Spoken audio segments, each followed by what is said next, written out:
questions do y'all have for health stuff? For me, is how to deal with pain. Oh, okay. Pain as in what? I don't know if it's arthritis. I don't know if it's old age. I don't know if it's because I fractured my back. Okay. So when you say how to deal with, what are you actually looking for? Like Relief. relief. Yeah. As in what could help me just give me some relief. Yeah, that would be natural. Yeah. You know, I know I can go get pain pills. Right. But that doesn't solve the problem. Yeah. Right down there. Relief. Okay. That's a good question. Yeah. And I might actually have something for that. Okay. What question do you have? I don't know, maybe kind of along the same line too. I mean, just the relief from the arthritis. I mean, I'm noticing in my right hand, my finger here, I've been having problems with it hurting. And of course, my feet are always numb. I'm, with that neuropathy. Just things I can try to do. I need to get back on that one thing that you had given me about with the olive oil. I need to go back and try that again. And what was that with the olive oil? You took olive oil, you put on paper towel, and take some saran wrap and wrap it around your foot with cayenne pepper. Cayenne pepper and olive oil. Yeah. So I haven't done that for a while. I've been trying other things too. See, another thing that I experiment with is Vicks Vapor Rub. Yeah. I put that on the bottom of my feet. Yeah. And that helps? Yeah. It does. Okay. Put it behind my ears or under my nose. Sure. Or if I have, not a cough or anything, Right. but if I have a cough, then of course on my throat. But I found Vicks works for other things too. Yeah. And as well as olive oil. I use olive oil a lot. Okay. Castor oil, even castor oil works. Castor oil has a lot of uses. What do you use? You just the same thing? Yeah, I just rub it on parts of my body. Okay. Do you know what castor oil does? No, for sure, but I know it has some good properties. It's a penetrating oil. It will penetrate deeper than any other oil. Yeah. I have a book. Barbara O'Neill, Sustain Me. And sometimes I'll just put it on my hands and rub it into my hands before I crawl in bed. So this is my natural remedies come from this book. Sustain Me. That's where they all come from. And I think for the sake of fascination, I'd like to actually do two different avenues of this thing, pain relief thing, because there's two ways. Like there's the physical relief from pain, but there's a spiritual one. We can look at both for funsies. So as far as this, like pain relief, like what can you do right now that would relieve it? That's a natural remedy. There's a few different things according to this book, which is a good read. It's a bit lengthy because she goes through the whole body, like remedy by remedy, starting at the head and going down. But it's just natural remedies. Who is she? What is she?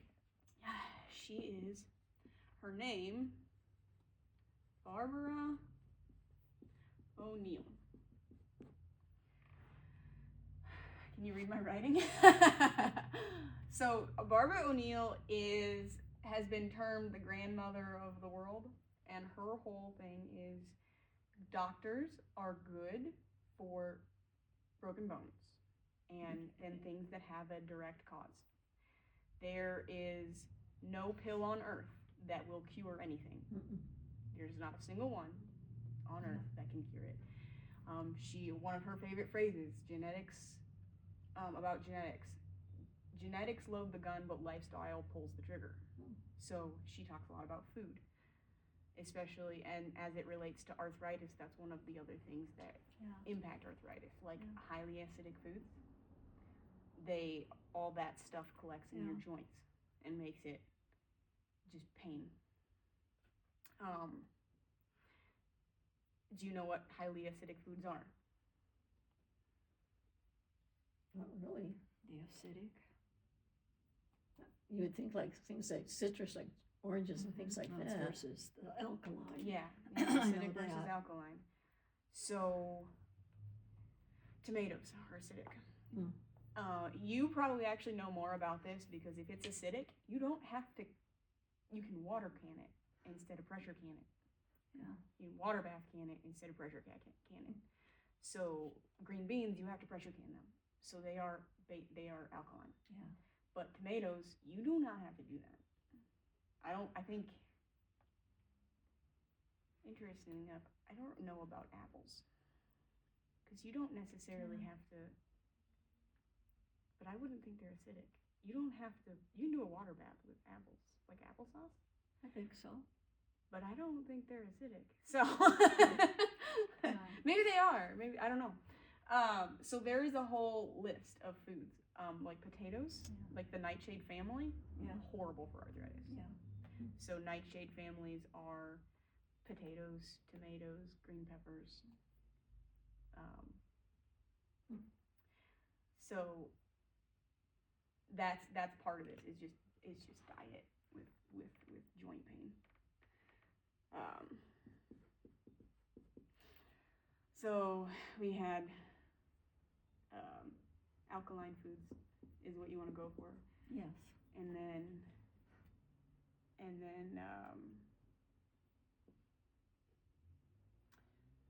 just staying away from a lot of these foods that are highly processed, because those have a bunch of extra things in there that your body's like, what do I need to do about it? Mm-hmm. Yeah.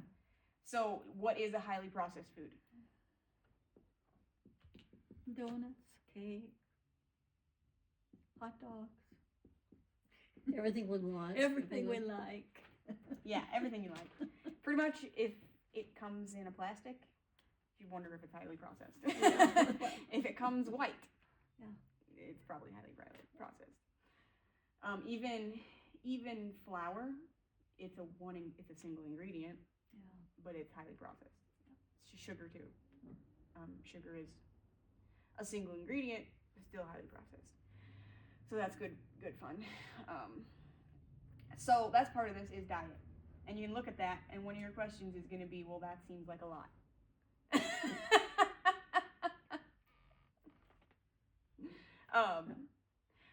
And out of curiosity, are you doing some of these things already? Mm-hmm. Yeah.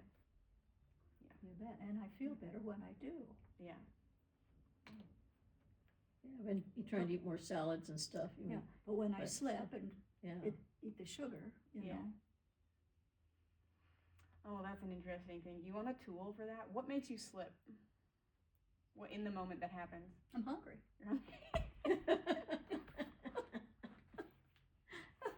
Okay.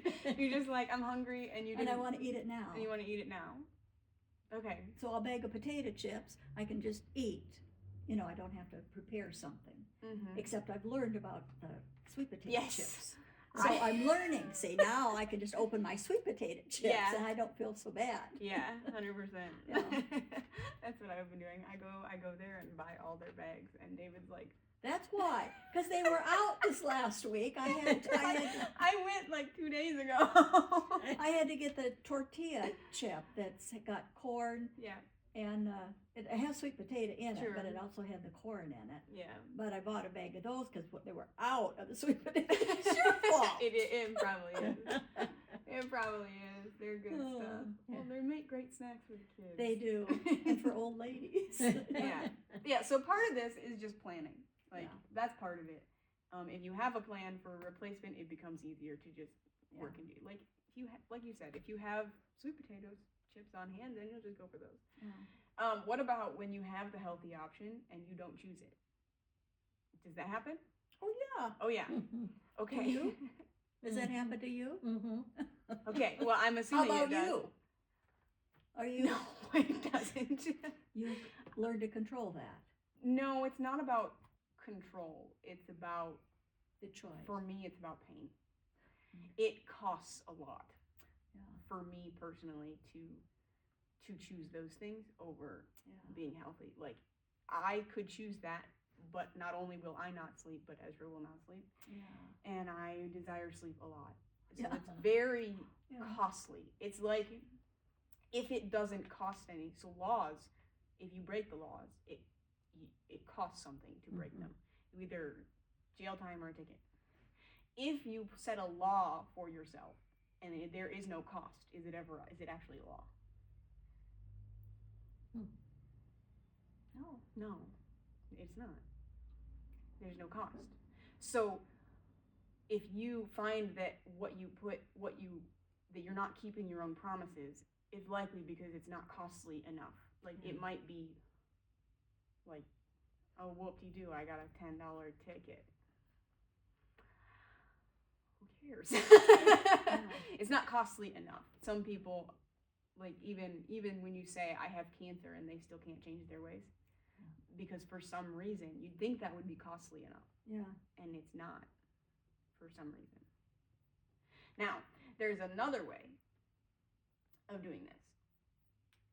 It is called operating from your new self. New self. The Bible has terms called new self and old self. And we are able to operate from our new self in our present situation. And the question becomes how? The inner being of ourselves is made up of 3 parts.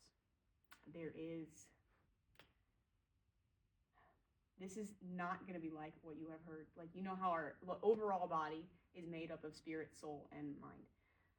Or body, soul, and spirit. Yeah. That's the overall body. But there is an inner being, the soul, that is also made up of 3 parts. Yeah. And this part is made up of what the Bible terms the heart, the throat, and kidneys. In a Psalms it says, "My throat pants after you, like a deer pants after water." Yeah. So the throat is the seat of desire and like physical emotion. The heart is where all your thought processes are. And the kidneys are beliefs. Throat, kidneys, beliefs. Throat is desires. Heart is thoughts. Generally speaking. So. And the kidneys, tell me about the kidneys again. Yeah, that's a different one. So kidneys is also in another Psalms. The kidneys are your deep beliefs. So when you wake up at 3 o'clock in the morning and you like start pondering yourself, there's a psalm that says there's a psalm David says, search my kidneys in the middle of the night. Oh. I have to look that one up. Yeah. Haven't heard that one. Yeah. I would have this, but I didn't know what we were gonna talk about today. So, and the heart, you pretty much, people know that one. Sense, yeah. People know that one. So what these kidneys do is, this is where like when God examines you, he's examining all your beliefs. So when you wake up in the middle of the night, that's why he says the reason he says middle of the night is because this and this is very quiet in the middle of the night. Yeah. Like, I don't know about y'all, but my thoughts in the middle of the night are very different. Yeah. Because this is much louder. That's why. So, what happens when we know what we're supposed to do and do not choose it is because we know in our thoughts that this is what we're supposed to choose. And our belief system says this would definitely help me, but the desire says, nah, man. So you have this broken alignment. But it's interesting that it says throat, because this last week these last 2 weeks, I've been testing things on people based on a few different verses. There is a verse that says,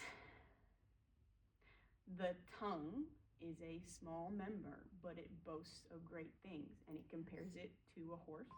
It says, we put a bit in the mouth of horses to control their whole body. Yeah. And the rudder of a ship is a very small member, and yet it controls the whole ship. Yeah. So the tongue controls the body. Yeah.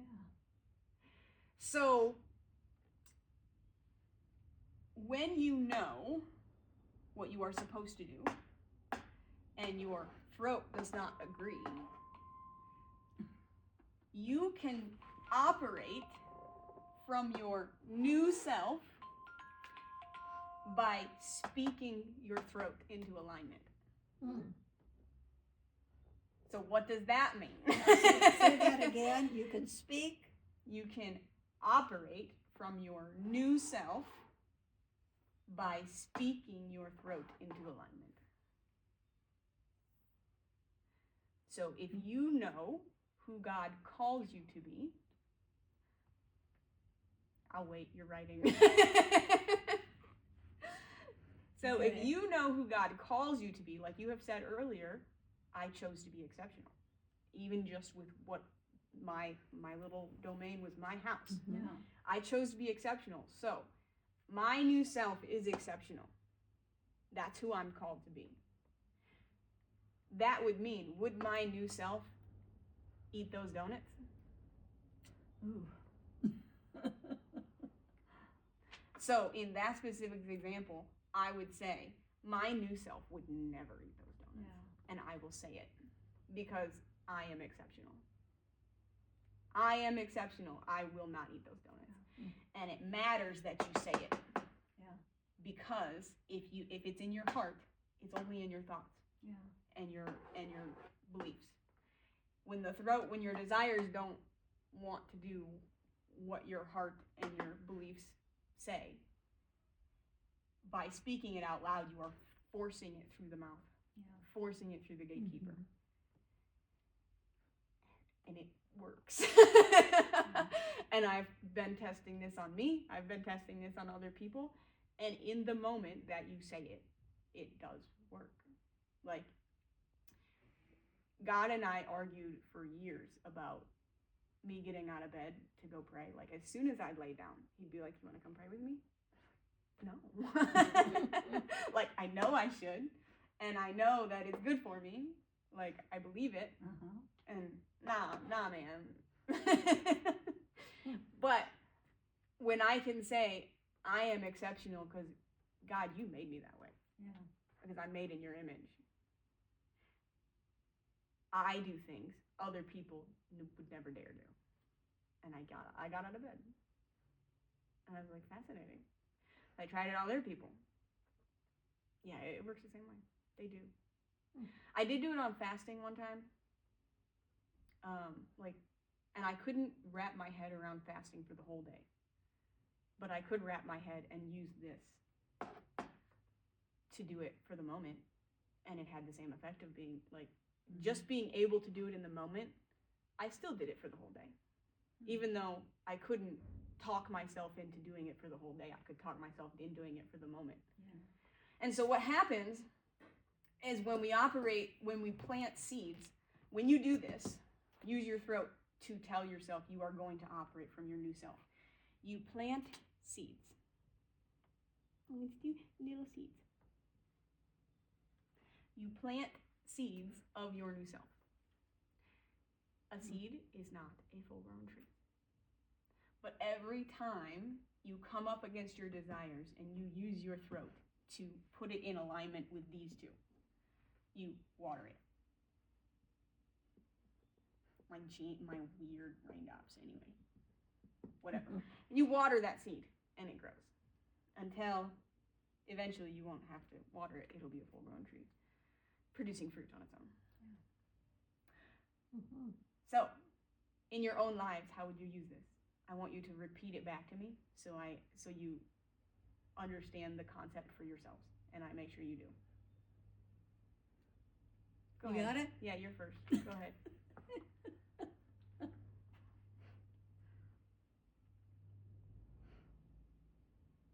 Well, like you said, if your desire, or I mean, you're wanting something, let's just use that cookie or that piece of pie or something, and your thoughts are you'd like to have it, but then your belief is that you really don't need it, but then you have to take the authority to come against that desire and say, I'm not going to do, and even if like you say, if you do it in the moment, not say, I'm going to not do it all day long, because then that, but if you go up against, when you had that desire to do it, say, no, I'm not going to do it right now. Then maybe an hour or two later, maybe you might have that desire again and just kind of stop and say, no, I'm not going to do it. I'm not going to do it. Right. Your brain cannot for psychology says your brain cannot comprehend the negative. So you say, I'm not going to do it. All your brain hears is going to do it. There is no mental image for not going to do it. You can't create it in your mind. All you see, your brain does not go, make me a mental picture and draw a huge X through it. It doesn't do that. All it sees is you doing it, because it can't comprehend the negative. That's interesting. So you cannot say, don't do it. You have to say, this is my new identity. This is who God has called me to be. And because of that, my new self will never do that. Does not do that, because I am exceptional. Or whatever verse you have chosen for who God has called you to be. You're getting yourself into alignment with who God has called you to be. So, and you did mention one other thing. If your thoughts and your beliefs are not 100% convinced that this is what's good for you, you're not going to convince your throat. Yeah. So, if you're looking at a remedy that you're like, I think this would work, but I don't know. And if you have that waffling sense, like a wave of the sea that is driven and tossed by the wind.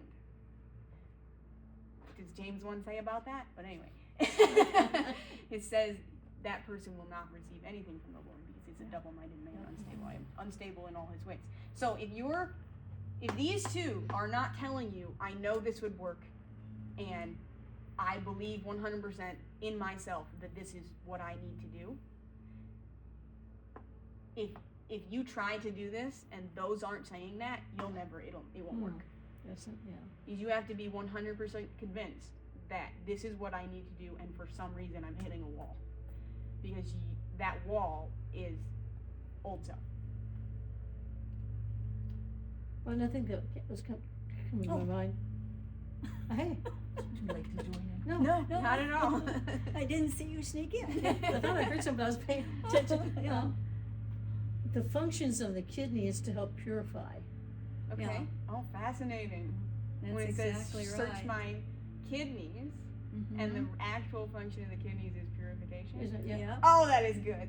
Isn't our Isn't God good? Isn't that part what the kidneys do? Yes. Because, I was thinking, like, when you're on dialysis, they have to take that all out. I mean, it does with the blood and different things too, but yeah, that's what came to my mind, that, the kidneys have to do with purifying what's in your body.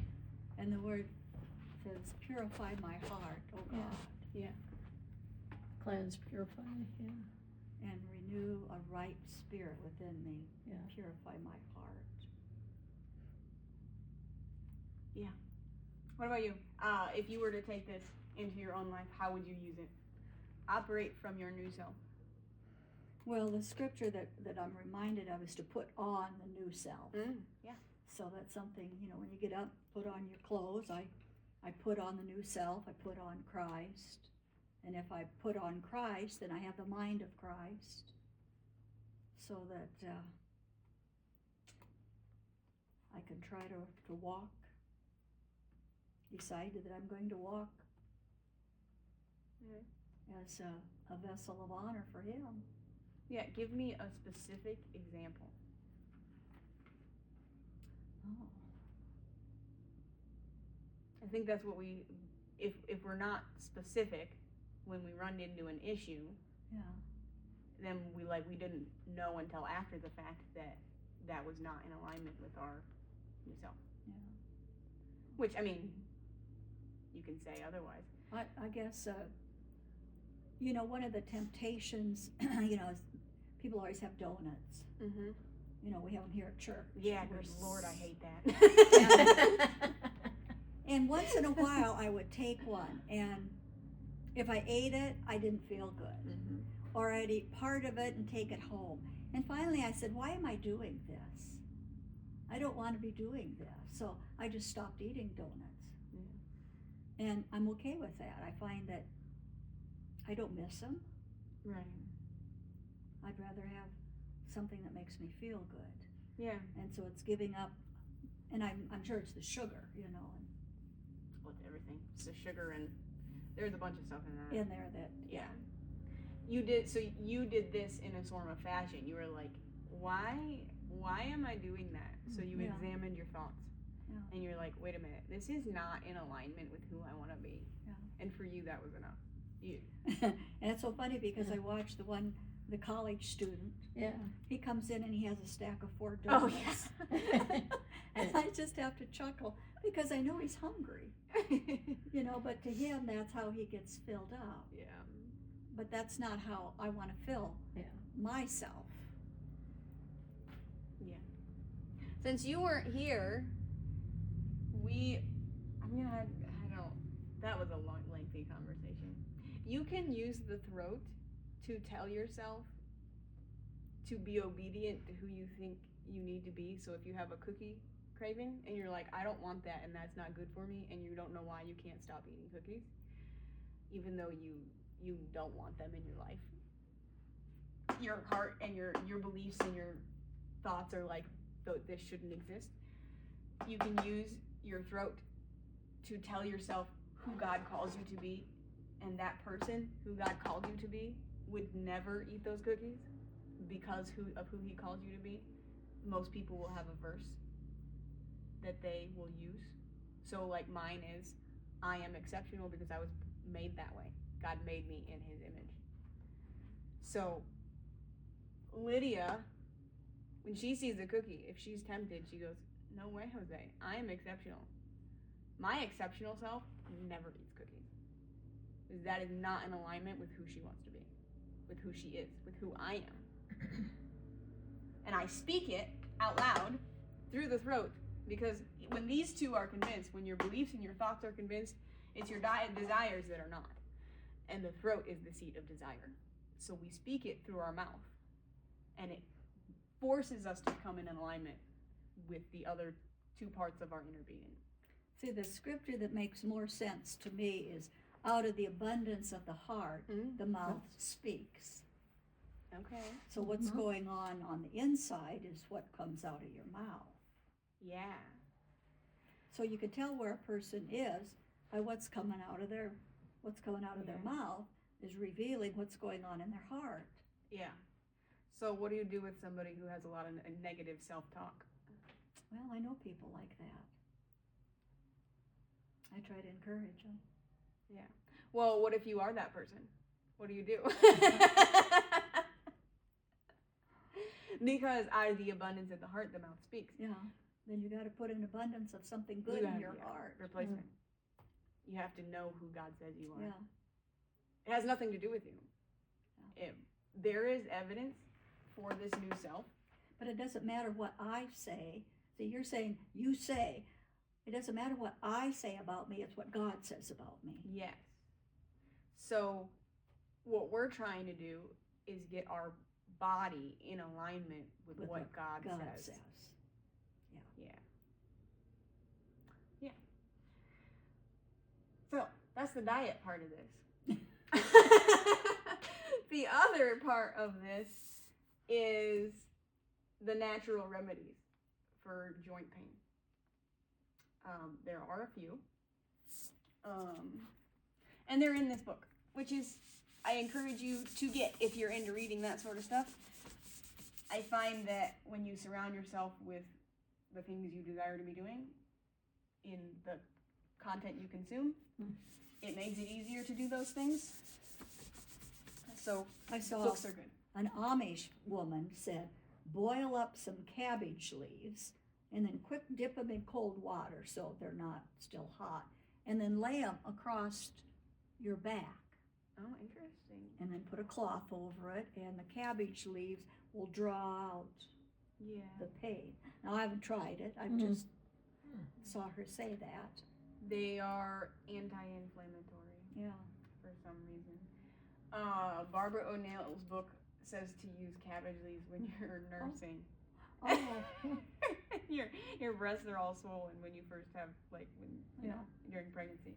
You can use that for that. And like, it's a little weird. Yeah, it's a little weird, but yeah, that's one of Well, them. I can't figure out how I can lay down and put cabbage Right. leaves on my back by myself, Yeah. you know?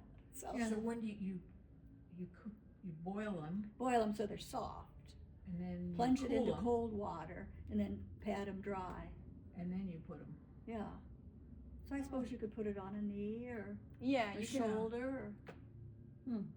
You could also, like, could you, if you wanted to use that remedy, could you place it where you want to lay and then lay down on top of it? Maybe that would be the best way. Then you can Put it just- on then a it would towel be where on my you want it. bed Yeah. and lay down on it. Yeah. Yeah, what are other ways?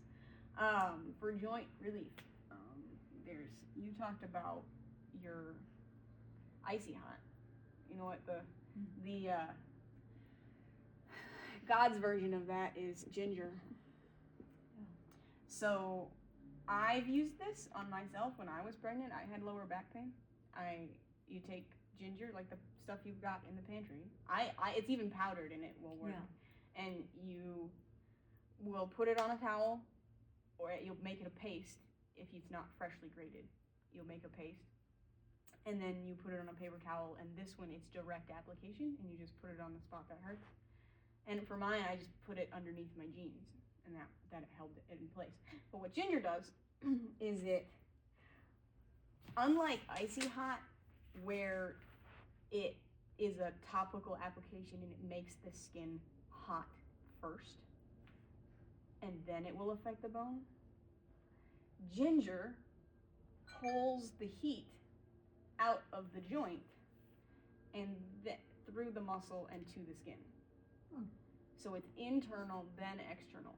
So this takes like 20 to 30 minutes for you to feel the heat on the skin, because it's pulling it from the inside to the outside. And you know how they tell you that you're on some injuries, they'll do like hot and cold, but you're not supposed to do one or the other because it's bad for the muscle. I don't even know. Maybe y'all don't. Anyway, forget it. Yeah. So, but because ginger pulls from the inside out instead of the outside in, you can use it for many different applications that they would otherwise tell you not to. So it just takes that long. So you'll be sitting there for 20 some minutes and they're like, why is this not working?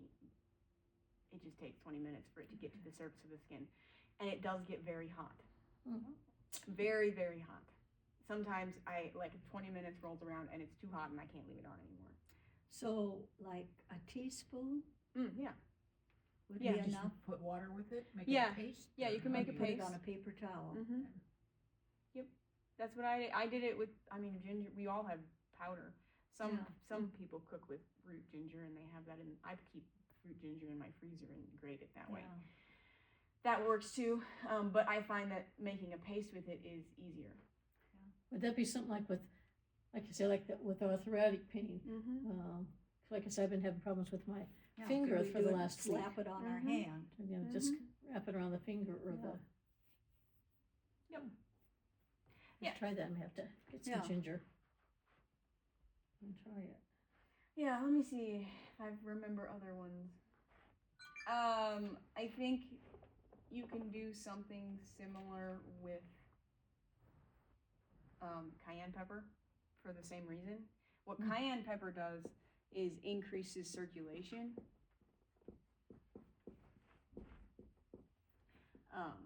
It increases the circulation, so it moves the blood in and out of the joints faster. So if you have arthritis on your hands and you put cayenne pepper on it, what it does is forces the blood through it faster. So what and it would you cleans do? out. Make Same a thing. paste? Same thing. Yes. Same thing as the ginger.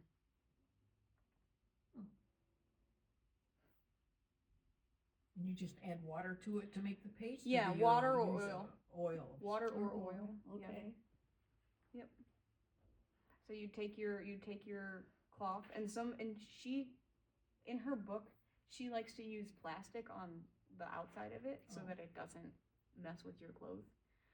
So she will do plastic, the towel of some kind, whether that's a paper towel, Kleenex, or whatever, and then she'll put that. So plastic, towel, oil, and then the cayenne pepper or ginger. Now you mentioned castor oil earlier. Yeah. So what castor oil does when used with these is increases their penetrating power. Okay. So I could use the. Yeah. So instead of water, you would That add would be, castor oil. that would be better then. And if you use paper towel, then when you're done, you just throw Yeah. it away. Exactly. Yeah. Don't have a mess to clean up. Those are the ones I know of. Okay. Do any of this stain your skin? Stain it. You've tried the cayenne pepper? Yeah,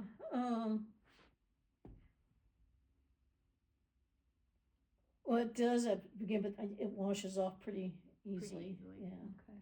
I notice with the ginger, it doesn't stain the skin. I will say that the direct application of it, it's harder to get off.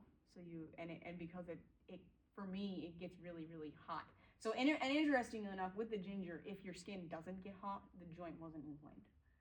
Mm. Fascinatingly enough. And so if there is no inflammation, the ginger will do nothing. But I would have to take like a rag to wipe it off because it would get too hot. Yeah. And but it worked great. Worked really good. Yeah, those are the ones I know of for sure. There might be others like hydrotherapy, which is kind of what you'd mentioned for your we talked about a little bit for your neuropathy for your feet. Just doing a rotating hot and cold with your stuff, but I'm not super versed in how that would be with other joint pain. Yeah. What have you tried for your feet? Well, the main thing was that with the cayenne pepper and the oil. I know I wasn't doing it right because I didn't really have good olive oil. I had like a Pam oil spray, and I would make that nice and thick, and then put the pepper on that, and then. But I've since gotten some of the regular olive oil, so I think I need to go back and try it with the olive oil, and see if that works better. Yeah. Sometimes, like, the fun thing about natural remedies is sometimes you'll hear things, and then since the person you heard them from never tried it before, they don't actually know how it actually works. Like I heard one person say, I heard garlic works as an antibiotic. And so she took like 2 cloves of garlic. And I looked it up later. You have to take like 3 cloves of garlic per day to make it work as an antibiotic. And it is, and actually, weirdly enough, the hospital system is really struggling with the antibiotics they're pushing. People are becoming immune to them, and so they are looking at different avenues, and garlic is one of them. Yeah. And it's good at it, and you can the one guy I listened to who had a whole lecture on it was like, you can take 1 clove of garlic mashed up every 30 minutes in a glass of water, just chug it, and you do that all day long. But he goes, do it on a weekend where you're not around people, because it will start seeping out your pores by the end of the day, and you could at the end of the day, you could blow on a petri dish and it would kill the bacteria Yeah. on the petri dish. Huh. So yes, but there's often more to it. Yeah. Often, and that's with a lot of these natural remedies. Like castor oil can be used to break up cataracts. Fascinating, yeah. They can. Really? Yes, cataracts. So but you have to apply it for a really long period of time. So it's not just a one and done. Like the surgery is you go in and it's done. The castor oil, you have to be dedicated to the application of it. Otherwise, it's not going to work. And that is a bit lengthier than people are willing to commit to, oftentimes months in many cases. It will even do like bone spurs. Like castor oil will break up bone spurs. But if you've had this bone spur for years, it will take, like, if you've had it for 3 years, it'll take 3 months of applying it every night to get rid of it. Yeah. So it's a lengthy process. Commitment, persistence, imagine that. The Bible talks about that a lot. Yeah. So you could view this whole process as I am practicing persistence. I am developing my discipline. But I'm not going to pray for it. I'm not going to pray for patience. No. Yeah. And then, so the other side of this pain relief is the spiritual part of this.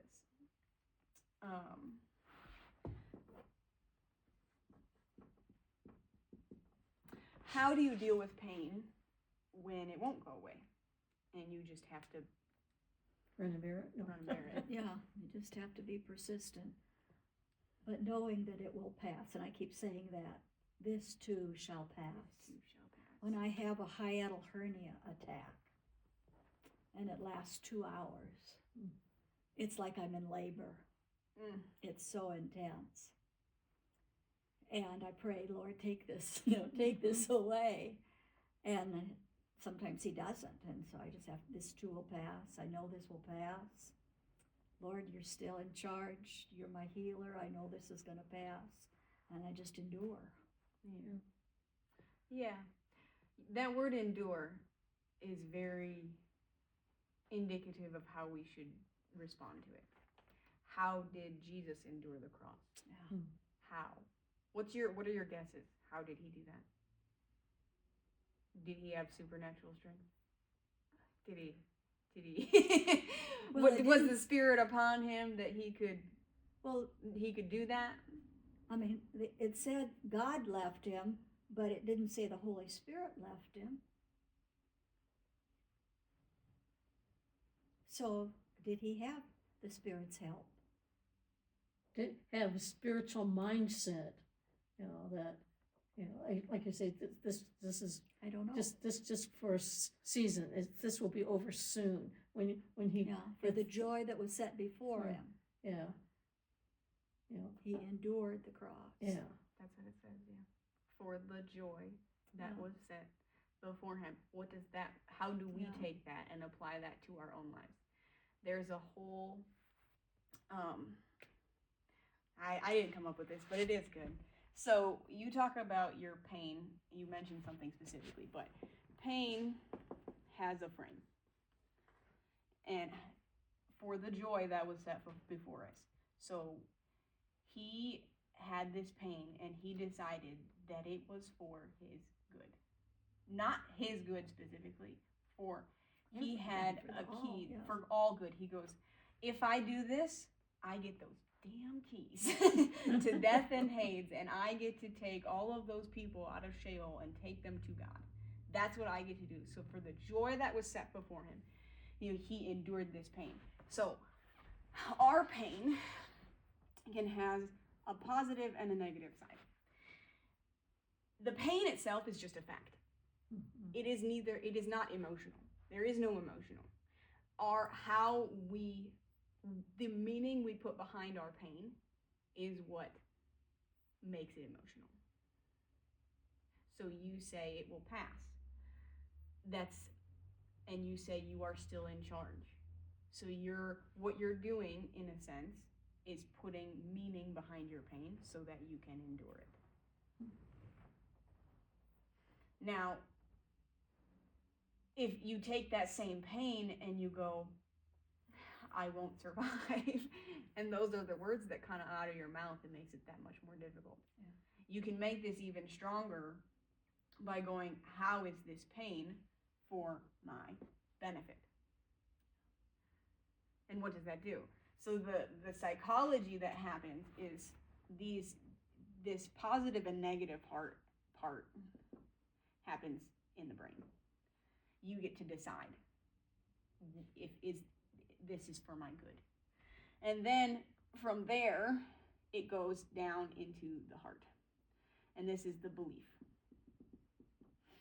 Belief center, and we talked about that earlier, but nuance, whatever. Or it goes into the kidneys, quote unquote. So the belief center is what you think will happen because of the positive or negative. So how do I put that?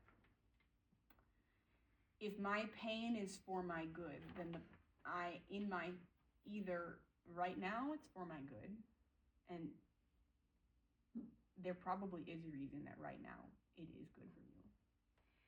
You have to look for it. And the belief is, if you can find a reason that is good, the reason you can find it is because God is in control. That's a belief.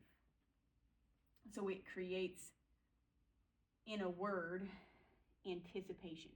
If it's a positive belief, it creates anticipation. I'm going to have to look at this thing again. If it's a negative belief, if you go, this is not for my good, and I don't know why you're doing this to me and why this is happening for me, it creates anxiety.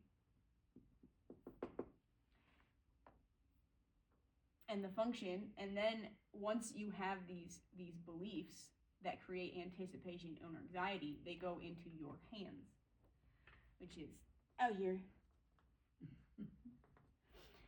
So the function in your hands of anticipation is what? Well, in Jesus' term, in pain, it was endurance.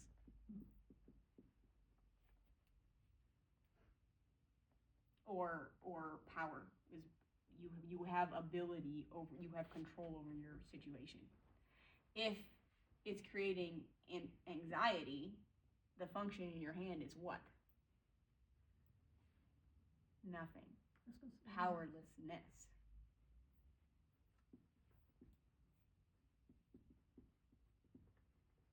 So it is always in our best interest for this pain to be for our good.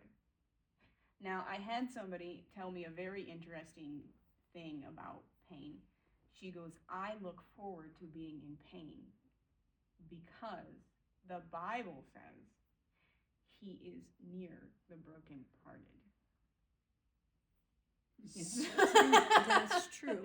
So when I am in pain, God is close. Yeah. And I went, and so it draws her closer to God to be in pain.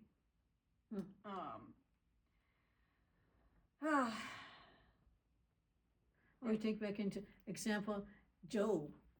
Yeah, we've been studying Job. You know, what he went through.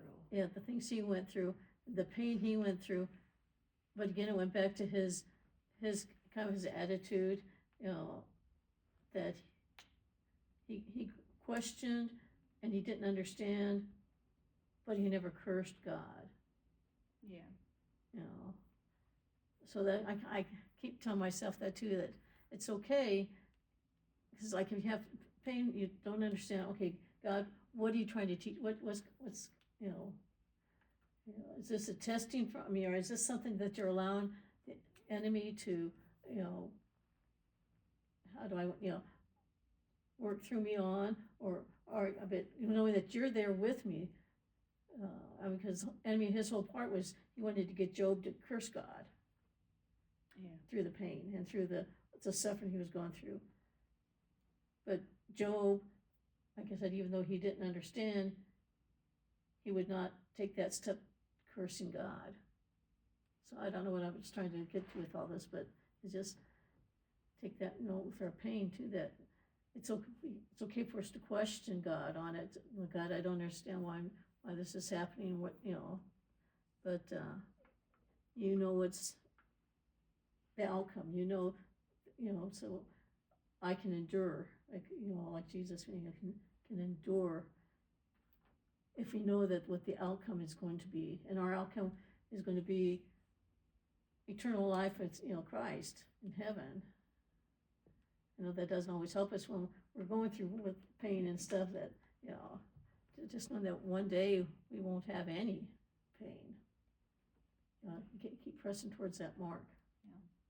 I went through a bit of a phase where I kept asking why, and I read something in a book once that pretty much said, make it up. Because it does you no good to question why. To sit in a place of, this isn't fair. Yeah. This shouldn't be happening. Make it up. Because if you don't, you'll sit in anxiety. Yeah. Make up a reason as to why it's for your good. There is one. Yeah. Make it up. I also think it's fascinating, like, to think of Jesus going to the cross and enduring it. We are often told that in order to endure pain, we should just be happy. Mm-hmm. And I looked at Jesus and went, there ain't no way. Ain't no way he went to the cross happy. No way. But he was able to look at what he desired to achieve and go, I want this so bad. And if I do what God says, this is going to happen. And he goes, for that vision, he endured it. And it is endurance. It's not joy, it's endurance. It's not happy. I think the Bible says as much with childbearing too. Yeah, that's what I was thinking. Actually, what's the verse? It says women will bear children in pain. And it will be forgotten. But it will be, when they see the baby's face. But not if you have after- Pitocin, but anyway, that's a whole different story. after the baby's there, it's forgotten. Yeah. I don't remember how it's worded, Yeah. either, but it's like you won't remember. Yeah, something like that. There is a verse like that. Yeah. So, yeah, we can take our pain, turn it into why it's positive for us, so that we can endure it. And I really liked what that one person said. I'm closer to God when I'm in pain. Yeah. Well, and that's one verse that I use when I'm in pain. I'll say, Lord, I draw nigh unto you, because I know you say you'll draw nigh unto me. Yeah. So even in the midst of it, and he said he'll never leave us. So I remind him of that. You said you'll never leave me, so I know you're here, even when I'm in this pain. Yeah. How did you get through the days where you were in such pain with your knee?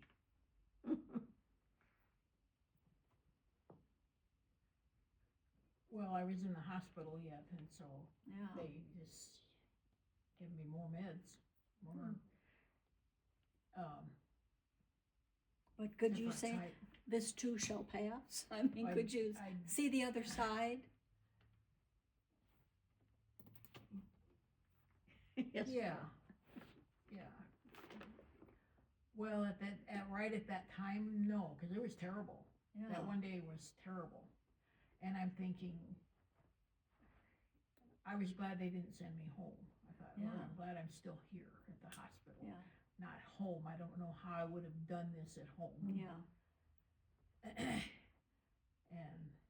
But then it was like the next day it all turned around, and since then it's not been been okay. terrible. Yeah, it's been, it's there, but it's not unbearable. Yeah. You just I have a walnut order. Oh.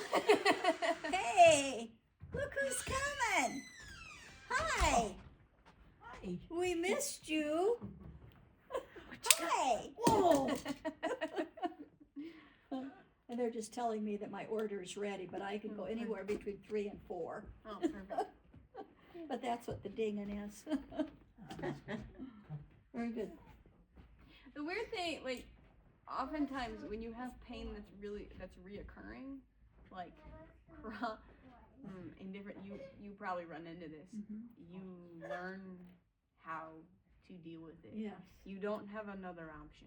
Like, you can't run and you can't hide. Yeah. Like, when you cannot run and you cannot hide, you start learning how to disconnect yourself from your pain. Yeah. There's no other option. And I know the things that cause me pain. Yeah. Stop doing them. This is true. You know, stop doing that. I can't say that about my kid, but you know. Oh. You can't. But yeah, you can't run, you can't hide. The only other option is through. And that's what you're doing. Yeah. And someday when you're my age, you'll look back and you'll think, oh, those were good years. Those were good years. Was there pain? Yeah, but it was good. But you got to get a long ways away before.